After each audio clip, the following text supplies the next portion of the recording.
이어서 서품 14장 공부하도록 하겠습니다. 한번 읽어볼까요? 원기 4년 8월 21일에 생사를 초월한 구인 단원의 지극한 정성이 드디어 백지혈인의 이적으로 나타남을 보시고 대종사 말씀하시기를 그대들의 마음은 천지 신명이 이미 감응하였고 음부공사가 이제 판결이 났으니 우리의 성공은 이로부터 비롯하였도다.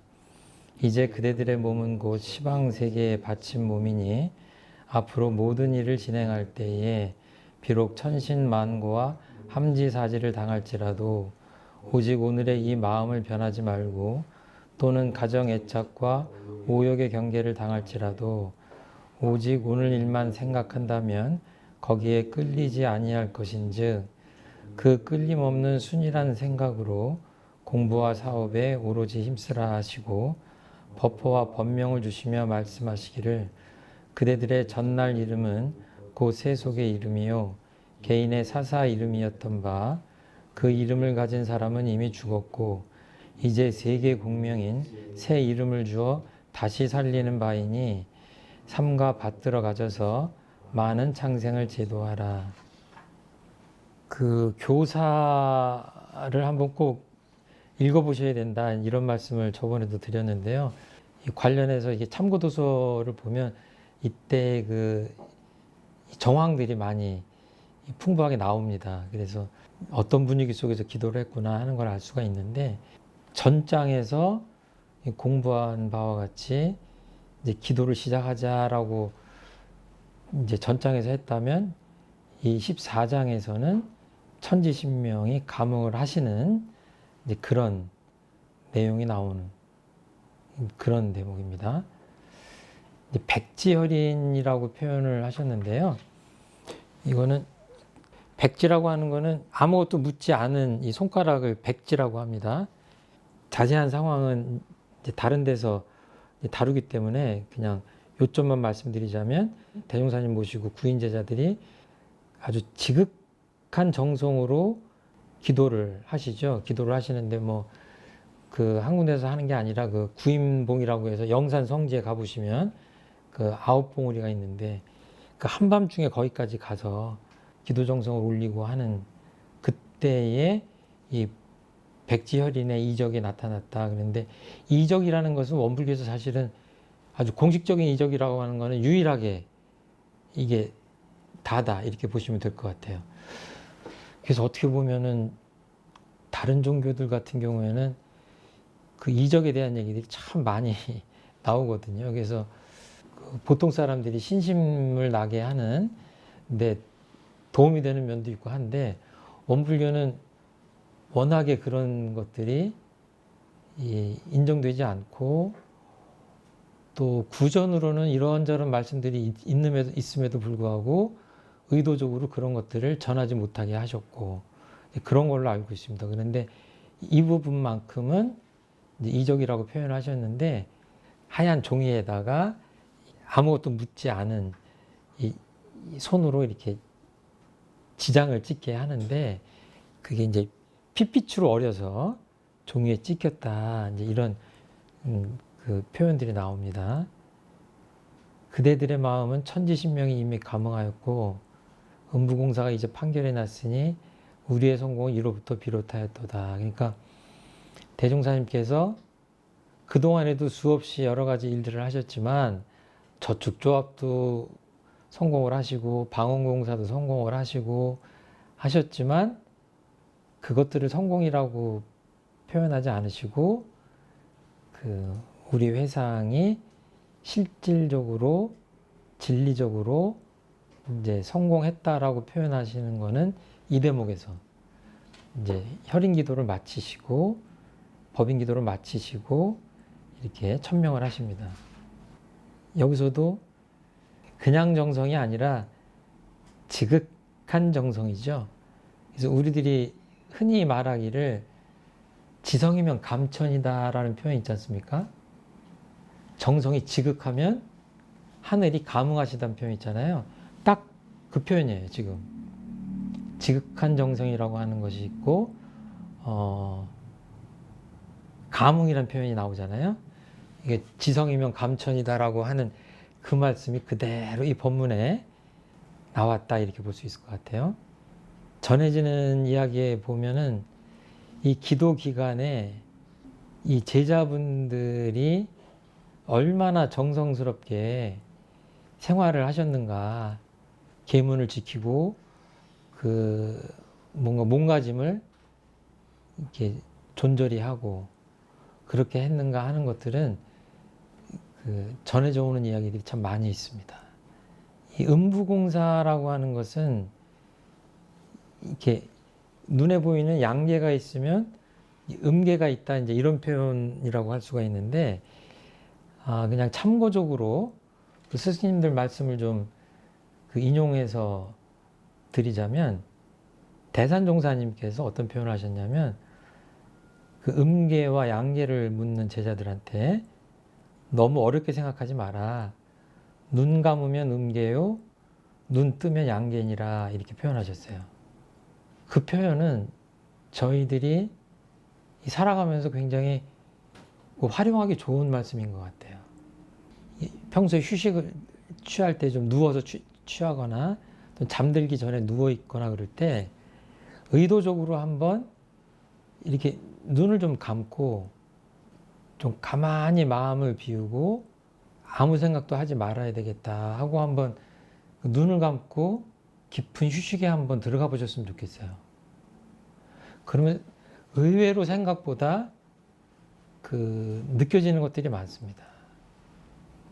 생각지도 않은 것들이 떠오르기도 하고 아무튼 알 수 없는 여러 가지 것들을 느끼게 되거든요. 그러면서 이 말씀을 좀 음미를 하셨으면 좋겠어요. 대종사님은 방호공사 마치시고 이 법인기도를 통해서 정말 정신적으로 이 10사람의 마음이 하나로 완전히 그 일종의 그 핵융합을 이룬다고 생각할 정도로 강하게 그 뭔가 뭉쳐지도록 하는 그 과정을 지금 겪으시고 그 사람들의 마음이 그야말로 전일해서 그 감흥이 있도록 하는 그 과정을 지금 거치시는 겁니다. 그래서 감흥의 증거로 백지혈인이 나타난 거를 이제 칭찬을 하시고 인정을 하신 다음에 이어서 이런 말씀을 하시는 거예요. 그대들의 몸은 곧 시방세계에 바친 몸이다. 앞으로 모든 일을 진행할 때 비록 천신만고와 함지사지를 당할지라도 오직 오늘의 이 마음을 변하지 말고 그 끌림없는 순이라는 생각으로 공부와 사업에 오로지 힘쓰라. 결론이 그겁니다. 끌림없다라고 하는 건 뭐죠? 크게 생각하면 뭐죠? 개교의 동기에서부터 쭉 나오는 거예요. 물질의 세력에 끌려가면 안 되는 거예요. 탐진치에 끌려가면 안 되는 겁니다. 끌려가는 순간 온전하지 않은 거고 옆길로 빠지는 겁니다. 순이라는 생각으로 공부와 사업에 오로지 힘쓰라. 이거를 하려고 여태까지 그 수많은 일들을 함께 진행해 오셨다 이렇게 보면 될 것 같아요. 교리도에 보면은 이렇게 4대 강령이 쭉 있는데 그 중에 맨 마지막에 뭐가 있냐면은 무아봉공. 하여튼 불교는 이 무자가 굉장히 중요합니다. 뭔가 있어야 힘이 나는 게 아니라 뭐가 없어야 힘이 난다고 생각하는 거예요. 뭐를 많이 가져야 진리한테 다가갈 수 있는 게 아니라 오히려 비워야 진리한테 다가갈 수 있다라고 생각하는 구조입니다. 나를 비워서 이 공, 이 사의 반대죠. 개인의 반대입니다. 이 공에 이제 봉사하는 겁니다. 봉헌하는 겁니다. 희생하는 겁니다. 이제 이것이 원불교 그 인간상의 어떻게 보면 궁극적인 부처가 되고 뭐 이런 표현도 있지만 결국은 뭘 하려고 우리들이 마음 공부하느냐? 이거를 하려고 하는 거다. 이렇게 생각하시면 될 것 같아요. 지금 이 무아봉공을 하기 위해서 지금 이 백지혈 그 법인 기도를 하고 백지혈인의 이적을 이끌었다. 이렇게 보셔도 될 것 같습니다. 이게 쉽지 않은 것이 그 서품 이미 앞에서 공부해서 그 보셨듯이 대종사님 제자들한테 어떤 표현을 하시냐면 보통 사람들이 다 하는 바가 아니다. 우리가 하려고 하는 일은. 그리고 특별한 인내와 특별한 노력이 있어야 된다. 이 말씀 하셨잖아요. 서품 7장에서. 엄청난 고생을 시키고 불가능한 일들을 이렇게 한 상태에서 또 지극한 정성을 들여서 생사를 넘나드는, 그러니까 지금 여기 생략이 됐지만 어때요? 사실은 제자들한테 목숨을 내놓으라고 하시잖아요. 칼을 갖고 오라고 해가지고 자결이라도 할 수 있겠느냐라고 그 시험에 들게 하시잖아요. 대종사님이. 그 과정을 거쳐서 지금 백지혈이 나타난 거고. 그러니까 뭐예요? 이 세상은 아무나 구할 수 있는 게 아니에요. 특별한 사람들이 할 수 있는 겁니다. 그 9사람을 단련을 시키면서 지금 특별한 사람으로 만드는 마지막 관문이에요. 그러니까 함지사지라고 하는 게 뭡니까? 요즘으로 하면 싱크홀이잖아요. 그냥 갑자기 땅이 꺼져가지고 사람이 빠져 죽는 거죠. 함지사지 천신만고. 죽을 경계를 당해도 그 마음을 변치 않고 할 수 있겠냐. 그러니까 사실은 쉽지 않은 거죠. 예수님의 12사도나 부처님의 그 제자들이나 다 그런 정도의 각오를 가졌기 때문에 부처님이나 성현님들의 제자가 될 수 있었던 거죠. 지금 그런 제자들을 만들려고 하는 과정입니다. 제가 조금 문학적으로 이제 표현한 게 있는데 이 책에 보면 이 혈인이 찍혔던 그 종이를 대종사님께서 보여주시고 이제 불살라 하면서 옛날에는 그 소지한다고 그러거든요. 어떻게 보면 그런 것들이 생각나는 그런 장면이에요. 이 백지혈이 나타났던 거를 이렇게 태우시고 없애시는데 어떻게 보면은 그 태우면서 그것이 우리들 마음 안에 그 혈인이 옮겨가서 그 도장이 마음 도장이 딱 찍히게 그 시민이라고 하는 것, 그 마음 도장이 찍히는 마음 도장이 찍히도록 하는 그런 의식이지 않은가 이런 생각도 약간 좀 그 상상을 발휘해서 제가 해봤습니다. 그리고 종교에서는 꼭 이런 과정들이 있습니다. 그 이름을 가진 사람은 이미 죽었고, 그러니까 속명을 앞으로 쓰지 않고 본명을 쓰게 하시면서 옛날 이름을 가진 사람이 이미 죽었다 이렇게 표현하시는 거예요. 그래서 어떤 표현을 하시냐면 이제 세계 공명인 새 이름을 주어 다시 살리는 바이니, 기독교적인 표현으로 하자면 부활시키는 겁니다. 원불교적인 부활이라고 볼 수 있어요. 그러니까 다른 마음가짐과 다른 생활 태도와 다른 사명과 목적을 가지고 살아라. 그러기 위해서 내가 새 공명, 번명이라고 흔히 하는데 이 번명이 불교적인 표현이라면 이 공명이라고 하는 건 뭐예요? 무아봉공, 창생을 제도하는 공적인 어떤 사명을 얘기하시는 거잖아요. 이 공적인 이름을 다시 주어서 살리겠다는 표현이에요. 그러니까 제 번명이 이제 좀 특이하죠. 정풍인데 이거는 속명이 아닙니다. 번명입니다.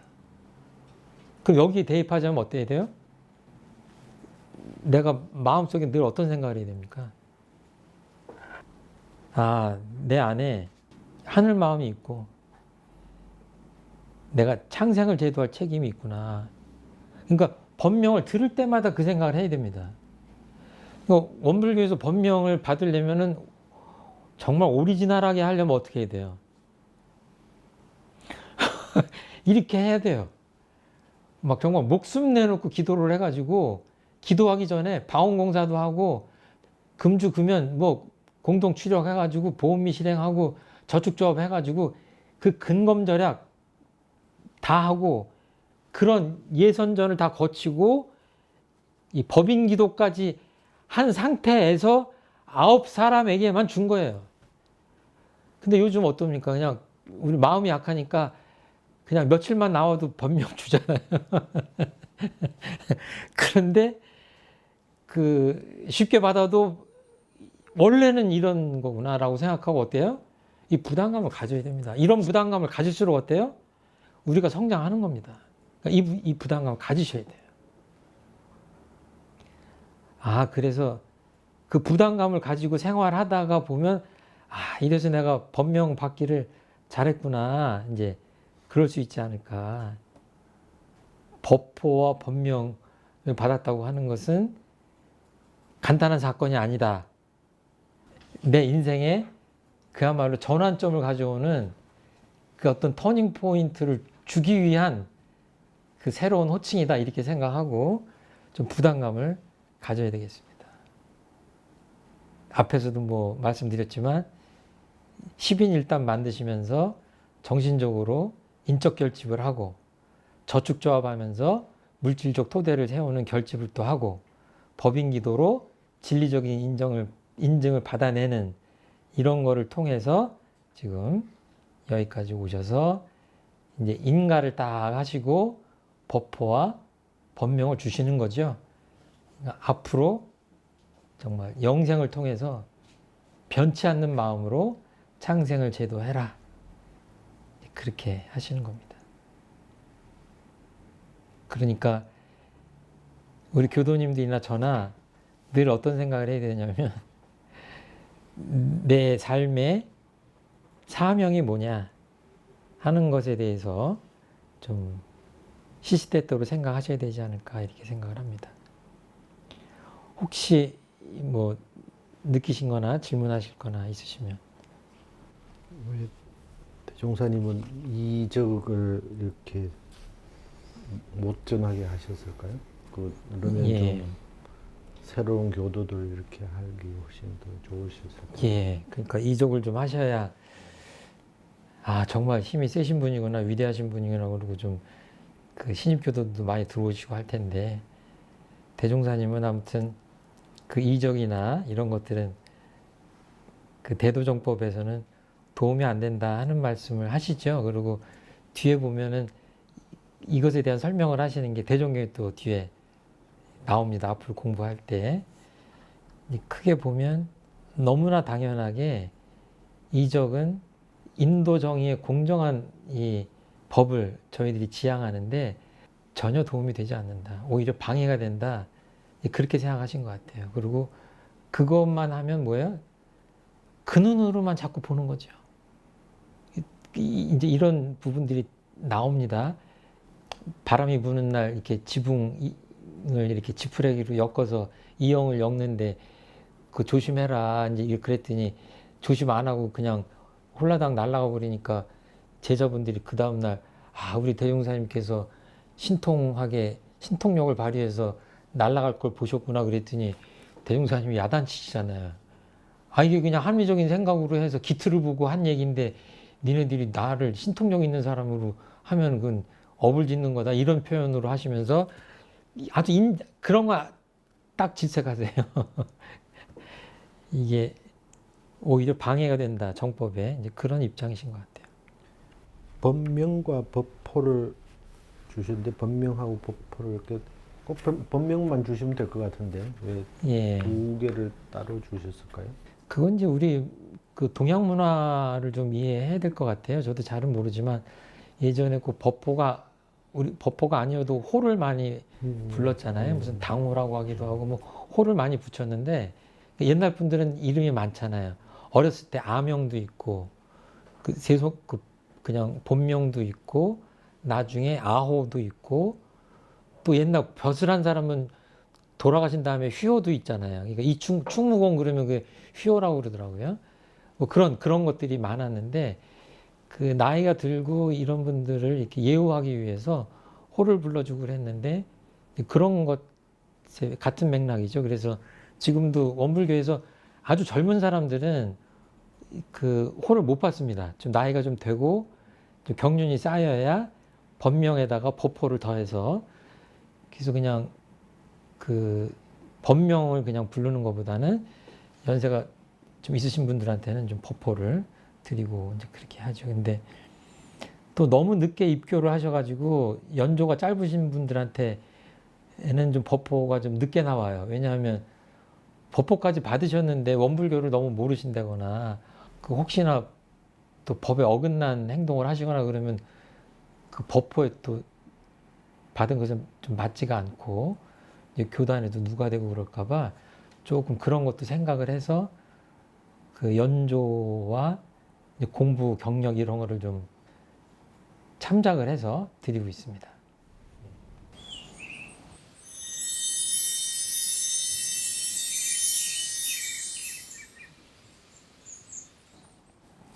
예, 15장 천천히 한번 음미하면서 읽도록 하겠습니다. 대종사 말씀하시기를 이제는 우리가 배울 바도 부처님의 도덕이요 후진을 가르칠 바도 부처님의 도덕이니 그대들은 먼저 이 불법의 대의를 연구해서 그 진리를 깨치는 데에 노력하라. 내가 진작 이 불법의 진리를 알았으나 그대들의 정도가 아직 그 진리 분석에 못 미치는 바가 있고 또는 불교가 이 나라에서 여러 백 년 동안 천대를 받아온 끝이라 누구를 막론하고 불교의 명칭을 가진 데에는 존경하는 뜻이 적게 된지라 열리지 못한 인심에 시대의 존경을 받지 못할까 하여 짐짓 법의 사정 진유를 물론하고 오직 인심의 정도를 따라 순서 없는 교화로 한갓 발심 신앙에만 주력하여 왔거니와 이제 그 근본적 진리를 발견하고 참다운 공부를 성취하여 일체 중생의 회복 두 길을 인도하기로 하면 이 불법으로 주체를 삼아야 할 것이며 뿐만 아니라 불교는 장차 세계적 주교가 될 것이니라. 그러나 미래의 불법은 재래와 같은 제도의 불법이 아니라 산홍공상을 여의지 아니하고 또는 재가 출가를 막론하고 일반적으로 공부하는 불법이 될 것이며 부처를 숭배하는 것도 한갓 국한된 불상에만 귀의하지 않고 우주 만물 허공법계를 다 부처로 알게 되므로 일과 공부가 따로 있지 아니하고 세상 일을 잘하면 그것이 곧 불법 공부를 잘하는 사람이요 불법 공부를 잘하면 세상 일을 잘하는 사람이 될 것이며 또는 불공하는 법도 불공하는 처소와 부처가 따로 있는 것이 아니라 불공하는 이의 일과 원을 따라 그 불공하는 처소와 부처가 있게 되나니 일이 된다면 법당과 부처가 없는 곳이 없게 되며 부처의 은혜가 화피초목 뇌금만방하여 상상하지 못할 이상의 불국토가 되리라. 그대들이여 시대가 비록 천만 번 순환하나 이 같은 기회에 만나기가 어렵거늘 그대들은 다행히 만났으며 허다한 사람 중에 아는 사람이 드물거늘 그대들은 다행히 이 기회를 알아서 처음 회상의 창립주가 되었나니 그대들은 오늘에 있어서 아직 증명하지 못할 나의 말일지라도 허무하다 생각하지 말고 모든 지도에 의하여 차차 지내가면 멀지 않은 장래에 가히 그 실질을 보게 되리라. 대종경을 지금 제가 이렇게 뭐 부족하지만 책 교재를 자습서를 만들었는데요. 여기 보면은 같은 내용인데 그 정렬 방식이라고 하죠. 편집할 때 보통 책들을 하면 종이도 아깝고 하니까 되게 시집 같은 게 아니면 이게 책이 있으면 이렇게 하고 문단 나누기를 이렇게 해서 되게 이렇게 씁니다. 이렇게 꽉 채워서 하는데 지금 이 교재는 제가 서문에다 양해를 구하고 이렇게 왼쪽 정렬로 해가지고 이렇게 하고 중간중간 여기를 많이 문단 나누기를 임의로 좀 많이 했어요. 왜냐하면 이렇게 해서 읽을 때하고 이렇게 여유 있게 편집을 해서 읽을 때가 좀 다릅니다. 잘못하면 대종경 공부를 할 때 대의를 뽑고 가는 수가 있어요. 그러면 이 지금 굉장히 지금 풍부한 지금 내용이 담겨 있거든요. 이 장도. 그런데 이 중에 그냥 키워드가 되는 걸 뽑는 겁니다. 대종사님이 앞으로 부처님의 도덕을 펴시려고 하는구나. 그리고 장차 세계적 주교가 불교가 세계적 주교가 된다고 하셨구나. 그런데 앞으로 대종사님이 하시려고 하는 불법은 제례의 제도를 계속 개혁하시려고 하는구나. 불교를 개혁하시려고 하는구나. 그리고 장래에는 이 실질을 보게 되는구나. 이렇게 보면은 이 정도를 얘기하면 이 키워드를 뽑은 거예요. 이 서품 지금 몇 장이죠? 15장에. 그리고 이거를 더 줄이면 어떻게 돼요? 대종사님이 생각하는 불교 혁신의 방향, 이 정도, 제가 정확하진 않지만 그런 식으로 뽑을 수 있습니다. 그러면 그것도 공부의 한 방법이지만 이 단점이 뭐냐면 그렇게 뽑고 지나가기 시작하면 나머지 굉장히 디테일한 세세한 내용들을 그냥 지나치게 가는 거예요. 그럼 사실은 이거 보면요. 이 안에 엄청난 내용들이 들어있는 거거든요. 굉장히 한 문장 한 문장 이걸 단락을 나눠가면서 지금 어떤 내용을 말씀하시는지를 계속 음미를 하시는 게 중요하다. 저는 이제 그렇게 생각을 합니다. 그래서 글쓰기를 왼쪽 정렬로 하고 중간중간 자꾸 나눠주려고 하고 했던 그 본의가 그렇다 하는 것을 좀 이해를 해줬으면 좋겠어요. 그러니까 이 표현을 어떻게 하면 될까요? 여태까지 수없이 많은 법문을 하시고 제자들한테 훈시를 하셨겠죠. 그런데 뭐 숨기셨다는 게 아니라 이 뒤에 보면 나오잖아요. 왜 그렇게 하셨는지. 이때 결정적으로 일종의 커밍아웃을 하시는 거예요. 내 본심이 이랬는데 여태까지 그 말을 내가 이러저러 해서 못했다. 근데 앞으로는 이렇게 가야 되겠다. 어떻게? 부처님의 도덕을 내가 가르치겠다. 여러분도 그거를 배워야 되겠다. 라는 말씀을 하시는 거예요. 이미 그 정전이나 뭐 서품 1장, 2장 이런 데서 이미 나왔지만 이게 쭉 그 맥이 지금 같은 맥이 지금 흐르는 겁니다. 그러면 그동안은 왜 불교적 가르침을 펴지 않으셨냐? 그 말씀을 지금 하는 거예요. 내가 진작 이 불법의 진리를 알았으나 이게 서품 앞에 나오죠. 금강경 지금 읽으시고 하실 때 나왔잖아요. 알았으나 그대들의 정도가 아직 그 진리 분석에 못 미치는 바가 있고, 그러니까 이거 뭐예요? 나는 준비가 돼 있는데 여러분들이 아직 준비가 덜 된 면이 있었다 하는 말씀을 하시는 거고, 그리고 또 이 세태가 조선조 500년이 어떤 500년이었습니까? 숭유 억불 정책이 극심해, 이 나라를 이끌어가는 그 지배 이데올로기가 성리학이었어요. 주자학이죠. 그 중에서도 그 주자학 성리학이 풍미했을 때라 의도적으로 불교는 천대를 받은 그 산골로 들어갈 수밖에 없었던, 그러니까 그 조선조 그 이전에는 어때요? 신라 시대나 고려 시대는 뭐예요? 어마어마한 사찰들이 다 어디 있었어요? 다 도심 한가운데 있었던 거예요. 그러니까 불교가 그 호국 불교가 돼가지고 그 나라를 이끌어가는 지도적 이념을 제공하는 그런 역할을 했잖아요. 그러니까 요즘으로 하면 국가 예산으로 거대한 사찰을 짓는 겁니다. 그리고 왕들이 누구를 스승으로 모셔요? 고승들을 그 국사로 모시고 했잖아요. 그런데 조선조 들어서면서 이게 이제 바뀌는 겁니다. 그 성리학한테 그 자리를 내주고 하니까 가끔가다 이제 동령하러 나오고 하면은 중중 깎아준 그러고 애들이 돌이나 던지고 막 이러는 그런 거죠. 그러니까 제가 어렸을 때만 해도 어때요? 저도 기억을 해보면 그때 스님들 기억하면 집집마다 그냥 목탁 치고 다니면서 왜 다녀요? 우리 어머니도 그 쌀 많이 퍼드렸거든. 그분들한테. 이미지가 거의 99.9%가 제 기억에도 그런 거예요. 스님들이. 남루한 옷을 입고 목탁 치고 그냥 시주 해달라고 하고, 지금 이거는 우리나라 대표적인 그 종단인 조계종단 같은 데서는 이 탁발 같은 거 금하고 있습니다. 이 조계종 스님들이 그렇게 목탁 치고 집집마다 찾아다니면서 쌀을 달라거나 그 조계종 스님이 아니라고 봐도 돼요.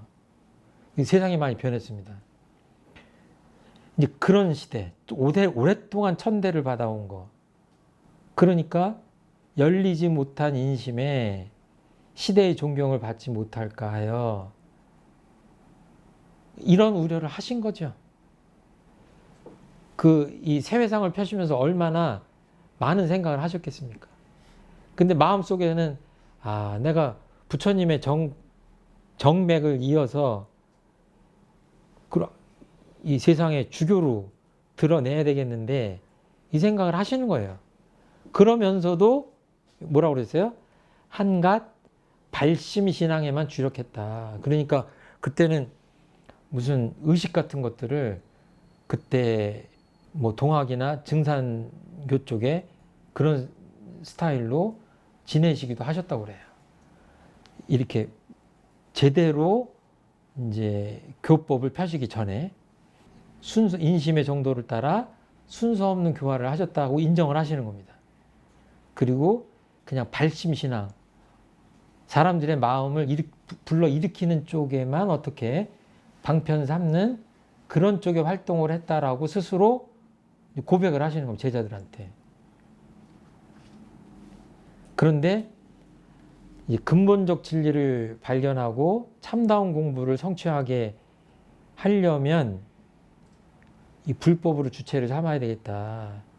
이거는 뭐 정전에서도 누누이 말씀하신 거고 이미 앞에서도 말씀하신 거고, 여기서 근데 밑줄 쳐서 꼭 기억하셔야 될 게 뭐냐, 뿐만 아니라 불교는 장차 세계적 주교가 될 것이다.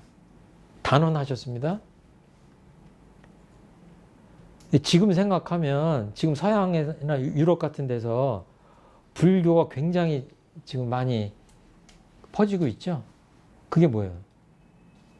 세계적 주교가 되고 있는 증거 중에 하나죠. 근데 이 말씀을 하신 게 언제예요? 거의 100년 전이에요. 100년 전에 이 말씀을 하신 거예요. 이거를 그냥 통상적으로 들으시면 안 됩니다. 가장 불교의 위신이 땅에 떨어졌을 때예요. 중중 깎아중 소리를 듣던 시절에 어디 뭐 국가의 지도적 이념은커녕 정말 수백 년 동안 천대를 받았던 그 말기에 이 말씀을 하신 거예요. 그러니까 요즘 표현으로 좀 속되게 표현하자면 전략적 오류입니다.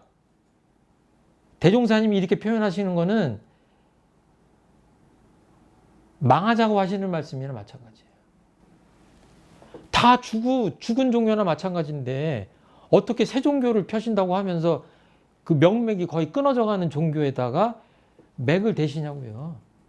그냥 정말 간당간당한 그런 종교인데, 그러니까 대종사님이 보시기에는 그렇게 보신 게 아니에요.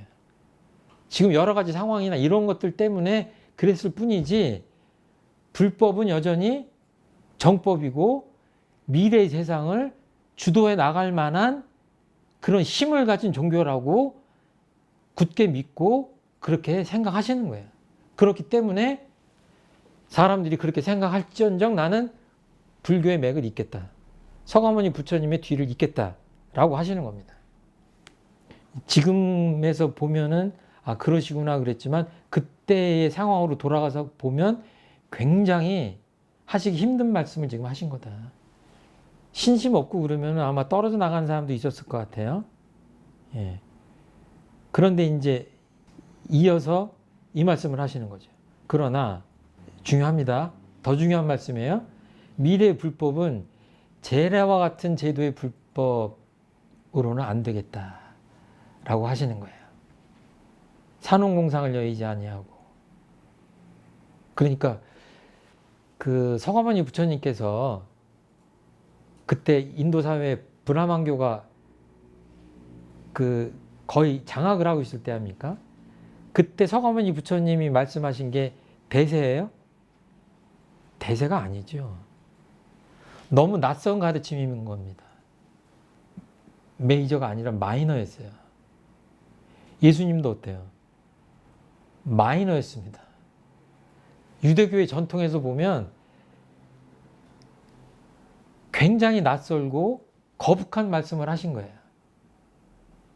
그러니까 예수님이 뭐라고 그래요? 세술은 세부대에 담아야 된다 그러잖아요. 아시는 거예요. 기존 질서하고 불화할 수밖에 없다는 걸 아시는 겁니다. 말씀은 다르지만 같은 표현입니다. 지금 브라만교의 전통을 속에서 불교가 나오고 유대교의 전통에서 구약의 전통 속에서 신약이 나오는 거 아닙니까? 대종사님도 마찬가지예요. 불교적 전통을 잇는데 그대로는 안 되겠다. 구체적 내용을 쭉 말씀하시는데 산혼공상을 여의지 않는다. 이건 뭐예요? 생활불교, 생활 속에서 불교가 빛나도록 해야 되겠다. 생활불교를 표방하시는 겁니다. 그리고 제가 출가막론하고 일반적으로 공부하는 불법이 되고 이게 지금 따지자면 조선불교 혁신론을 쓰셨습니다. 대종사님께서.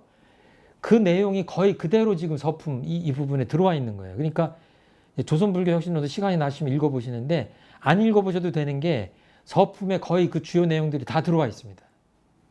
그러니까 이런 내용들을 그동안 마음속에 품고 이 얘기를 들어줄 만한 제자들을 찾으신 거고 그 제자들의 마음가짐을 새롭게 한 겁니다.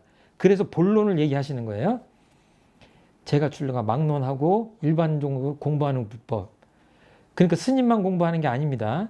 아무나 다 할 수 있어야 되고 부처를 숭배하는 것도 불상에 귀의하는 것이 불상에만 귀의하는 것이 아니라 우주 만물 허공법계를 다 부처로 알게 하는 이건 뭐예요?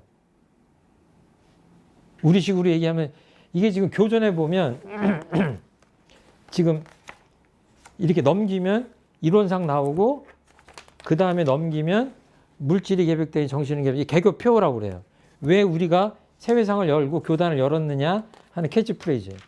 그 다음에 하면 여기 보면 처처불상 사사불공 무의선 무처선 동정이러 영육상전 불법시 생활 생활시 불법 이렇게 나와 있어요.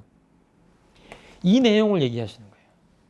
이게 지금 우리 신앙과 수행의 뼈대를 표 형식으로 그러니까 대종사님은 굉장히 신식분이세요, 사실은. 이 광고 카피처럼 이렇게 만드신 거예요, 직접. 이 딱딱 운이 맞게 그냥 이 글자 수까지 딱 해가지고 당신의 신앙과 수행의 강령을 핵심을 딱 이렇게 해서 교전 맨 앞에다 지금 배치를 해 놓으신 거예요. 그거를 지금 이 서품에서 이 말씀이 나오기까지의 그 전 단계가 지금 나오는 거예요.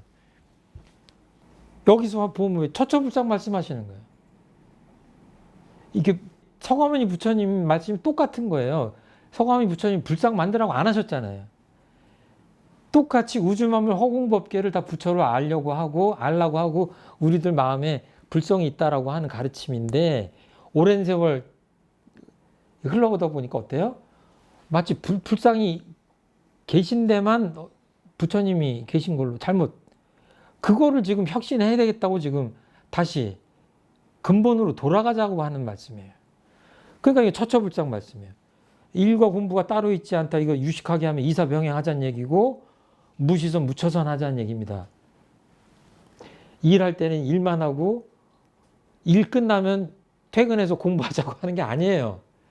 일 속에서도 이 사막 공부를 하고 마음 공부를 하고 쉴 때도 하고 공부할 때도 그 속에서 일할 준비를 하고 이게 다 맞물려 있는 거예요. 이렇게 무지선 무처선 이사병행 영육상전 이런 게 나오는 거예요. 그래서 세상 일을 잘하면 곧 불법 공부를 잘하는 사람이 이게 그런 거죠.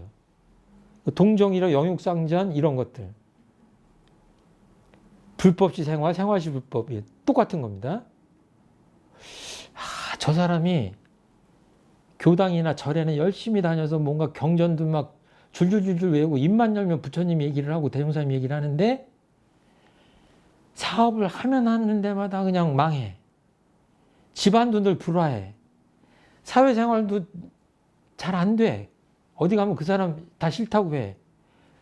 그럼 이 사람이 불법을 잘 공부하는 사람입니까? 그거 아니란 얘기예요. 이 불법과 생활이 따로 놀기 때문에, 공부와 일이 따로 놀기 때문에 그렇다는 얘기예요. 그 교당을 오래 다니고 공부를 많이 했는데 정말로 하는 일마다 실패를 거듭한다? 이거는 정말 그 공부를 다시 돌아봐야 되는 거죠. 둘이 아닙니다. 둘이 아니에요. 그리고 불공하는 법도 불공할 처소와 부처가 따로 있는 것이 아니니까 백일기도 할 때만 와서 불공을 한다. 예를 들어서 그거 아니란 얘기잖아요. 그렇죠? 교당에 와서 이렇게 다 그 불공을 진리 불공을 하는 것도 잘해야 되지만 그 마음 그대로 일상생활에서 처처불상 사사불공 잘하라고 하는 게 이제 대종사님 가르침입니다. 이렇게 해야 뭐가 된다고 그랬죠? 상상하지 못할 이상의 불국토가 되리라. 이 불국토라고 표현하신 거예요. 부처님 나라가 되는 겁니다. 부처님 나라가 어디 있어요? 서방정토가 있어요? 서방정토? 저 서쪽으로 가면 정토가 있다고 그러잖아요. 그게 아니라 여기가 이제 불국토가 돼야 됩니다. 이거는 불교식의 이상향이에요. 불국토예요. 부처님 법이 편만한, 부처님 은혜가 편만한 그런 세상입니다. 정전에서 대종사님이 표현하신 표현으로 바꿔보자면 어떤 거예요? 광대무량한 낙원이죠. 이건 조금 불교적이지 않은 표현이에요. 같은 겁니다. 여기로 가고 이런 세상을 만들기 위해서 하자고 하는 것이 이공부 이사업이에요. 여기서 이공부라고 하는 거 원불교에서 교전에서 계속 이공부 이사업이라는 표현이 나오거든요. 그러면 이공부라는 건 뭐예요? 불법 공부예요. 이 사업은 뭐예요? 그 불법을 생활 속에서 활용하는 모든 그 사업이죠. 그러니까 우리 교도님이 회사를 경영하신다고 그러면 뭐예요? 불국토가 어디 건설돼야 돼요? 회사에 공부하는 예. 저도 그게 잘 안 돼요. 집에 가면 집이 불국토가 돼야 되고, 내가 일터에 나오면 일터가 불국토가 돼야 돼. 그게 숙제예요. 이게 현실입니다. 이게 내 실력이고. 그렇게 하려고 부단히 노력하는 거예요. 왜 안 되지? 왜 안 되지?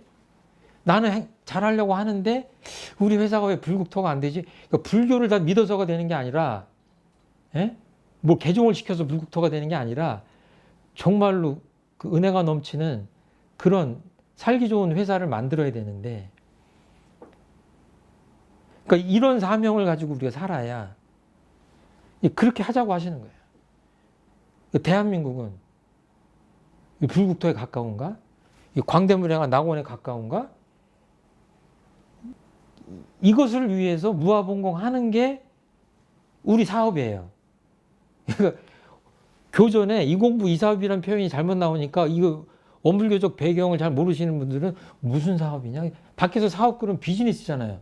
사업을 하면 뭐 돈이 남아야 사업이라고 생각하잖아요. 그거 아니에요. 우리들이 사명과 책임 막 이런 거 얘기하는 거, 이공부 이사업 하자고 하는 거는 이 사업이에요. 대종사님이 생각하기에 그런 밖에서 얘기하는 사업은 불제자들이 하는 그런 사업이 아니죠. 그냥 그거는 누구나 하는 사업이에요. 그런 사업이 아닙니다. 그거를 하자고 하는 거예요. 그러니까 교전에도 간단히 썼지만 이 안에 대종사님 사장이 다 지금 녹아 있어요. 이 교리, 아까 말한 교리표가 싹 들어가 있습니다. 그래서 이제 어떤 표현도 하시냐면, 이 같은 기회 만나기가 어렵거늘, 저도 생각을 하면 어떻게 하다가 교전을 읽고 이렇게 발심을 해가지고 출가를 하게 됐을까. 저도 살다 보면 교무하기가 어려워가지고 좀 어렵다, 막 좀 쉬고 싶다 할 때가 굴뚝 같아요. 요즘도 그래요. 근데 조금 돌려 생각하면 이 공부 이 사업 하느라고 힘든 거거든요. 그런 거 생각하면 이것보다 더한 보람이 있겠냐. 그리고 정말 이런 기회를 만나기가 쉽지 않다 하는 생각을 하면 정말 천만다행이다, 이런 생각을 하게 되는데, 어려서 우리 선생님들 어른들한테 이 얘기를 많이 들었어요. 천만다행이라는 표현 참 많이 들었어요. 근데 철이 드니까 정말 수많은 초이스 선택지가 있었는데 어떻게 이렇게 이 정법 문화에 내가 법연을 맺게 됐는가 생각하면 천만다행이다. 대종사님이 굉장한 자부심을 가지고 얘기하시는 거예요. 대종사님은 본인 PR도 잘하십니다. 이 같은 기회 만나기 어렵다고 하셨잖아요. 얼마나 본인 스스로 자부심이 가득 찼으면 이 말씀을 하시겠습니까? 이런 것들이 앞으로도 곳곳에 나와요. 또 덧붙이십니다. 이 얘기를 하니까 안 믿을 것 같아. 그러니까 아직 증명하지 못할 나의 말일지라도 허무하다 생각하지 말고, 그러니까 말씀을 신나게 하시면서 법문하시면서 제자들 눈을 보니까 안 믿는 눈초리가 있으셨나? 모든 지도에 의하여 차차 지내가면 멀지 않은 장래에 가히 그 실질을 보게 되리라. 여러분들 좀 못 믿는 것 같은데 그러지 말고 내 지도에 따라서 그대로 실행하면 멀지 않은 장래에 증명이 될 것이다 라고 말씀을 지금 하십니다. 불교가 여전히 보면은 세계적 주교가 될 것 같지 않거든요. 세계를 보면. 그런데 왜 세계적 주교가 된다고 하셨을까? 100년 전과는 확실히 달라지긴 했지만 아직도 뭔가 거기까지는 못 미치는 것 같은데. 그리고 정말 우린 대종사님이 이렇게 혁신하자고 한 그 불교를 지금 우리들이 하고 있는가? 원불교는 지금 거기까지 혁신이 됐는가? 그러니까 이거 가만히 따져보면요. 왜 교전을 이렇게 한글로 만들었는지 이런 것들이 뒤에 이어지는 법문에 쭉 나옵니다. 왜 교법을 이런 식으로 체계를 세웠는지가 그냥 된 게 아니라 이런 그 대종사님 사상의 바탕에서 난 거예요. 여기 지금 저희 공부하는 데가 원남교당인데 왜 원남교당에는 왜 서울 한복판 공기도 탁한데 여기에다 위치했는가? 왜 저는 교문데 머리 깎고 치렁치렁 이렇게 승복 입지 않고 이러고 사는 거, 이런 것들이 다 그냥 하는 게 아니에요. 이런 생각들을 하시고 혁신을 하다 보니까 이렇게 계속 바뀌어서 이렇게 된 거예요. 이런 것들을 이해하셨으면 좋겠다. 자, 여기까지 하겠습니다. 혹시 궁금하신 거나 뭐 느끼신 거나 좀 말씀 나누고 마치겠습니다. 그 시대에 이제 불교라는 것이 그렇게 이제 쇠퇴해 왔을 텐데 그때 대종사님이 조선 불교 혁신론을 주장을 하셨으면 그 불교계에서도 이렇게 공감을 일으켜서 이렇게 해야 되겠다 하는 그 공감을 일으키지 않았나요? 이미 많은 그 불교 혁신의 그 노력들이 있었어요. 우리 한용운 선생님도 조선불교 혁신론이랑 거의 비슷한 그런 취지의 내용의 그런 혁신론을 책을 펴신 바가 있고, 이렇게 이 노동을 함께 하시면서 공부를 병행하는 그런 불교로 나가야 된다. 선농일치를 주장하신 그런 분들이 새로운 바람을 불러일으키시고 뭔가 이 생활과 산중불교를 이렇게 떨어져 있는 거 문제점을 다 아셨기 때문에 왜 대종사님만 그 생각을 하셨겠어요? 그 많은 그 불교 혁신들의 노력들이 사방에서 일어납니다. 그리고 이제 중간에 이제 대종경 안에 나오지만 백학명 스님이 이제 실상사나 이런 데 와서 그런 것들 같이 한번 해보자 이제 이런 이야기를 하신 적도 있고 이제 그런데 그냥 좀 쉽게 표현하자면 그 개혁 혁신의 그 범위와 그 강도랄까요? 그것이 좀 달랐던 것 같아요. 많이. 좀 다른 게 아니라 많이 달랐던 것 같아요. 그 과거의 불교의 그 체제와 교리 그대로를 유지한 채 그 좀 하위 개념의 그 혁신만으로 부분적인 혁신만으로는 대종사님 마음이 그 용납이 안 됐던 것 같아요. 사실은 지금 불교에서도 예를 들어서 뭐 결혼의 자유를 얘기한다거나 뭐 이런 것들은 원불교인들은 이게 교리적으로 별 부담감 없이 받아들이지만 지금 이런 것들을 지금 한국 불교 같은 데서도 받아들이려면 굉장한 무리 있는 주장이다 이렇게 생각되거든요. 그러니까 지금의 원불교하고 지금 불교를 생각하면 많이 비슷해진 면도 있지만 근본적으로 따지자 보면 뭐 법당에 들어가면 이론상이 모셔져 있잖아요. 불상이 안 모셔져 있잖아요.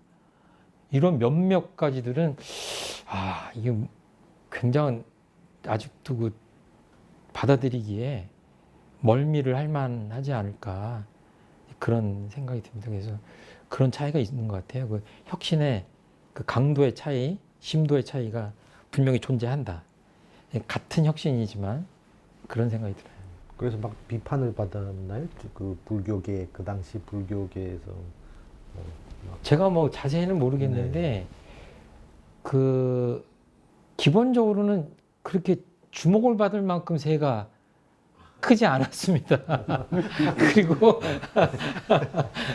그리고 내용을 봐도 불교를 좀 혁신하는 생활 불교를 표방하는구나 그 정도로 그 녹아 들어가서 오히려 그런 거를 바랬던 그 좀 친원불교적인 그때는 불교 불법 연구했겠지만 대종사님의 캐릭터에 또 매력을 느끼시고 우리들이 사는 것에 그 좀 점수를 높게 주고 하는 분들은 호의적인 거를 하신 것 같고 제 생각엔 그렇습니다. 이게 뭐 교단적 공식적 견해를 말씀드리는 건 아니고 그 정도 흐름이었던 것 같아요.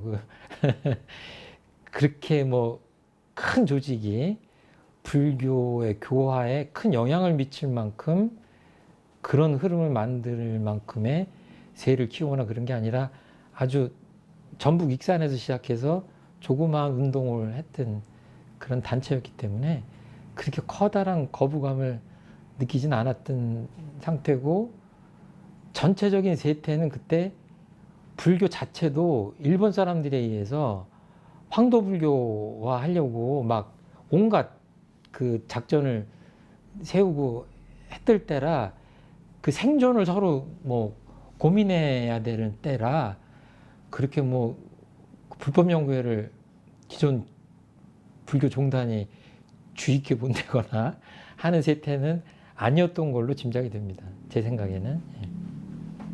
저는 그 대종사님께서 그 앞으로 펼쳐질 현대 사회를 미리 보시고 혁신을 현대에 특히 제가자들한테 맞게 엄청난 혁신을 하셨다는 생각이 들었고요. 그래서 정말 대단하신 분이라는 생각이 들었고 그다음에 또 그거를 오늘 교무님께서 너무 멋있게 잘 해설을 해주셔서 감명을 받았습니다. 오늘 여기 이 자리에 잘 오게 된 것 같고 제가 여러 가지로 많이 부족하지만 오늘 좋은 가르침을 많이 주셨는데 제가 뭐 열심히 또 실천할 수 있도록 계속 노력하도록 하겠습니다. 네, 감사합니다. 네. 집에서도 대종경 열심히 보시고 오늘 공부 마치도록 하겠습니다. 감사합니다.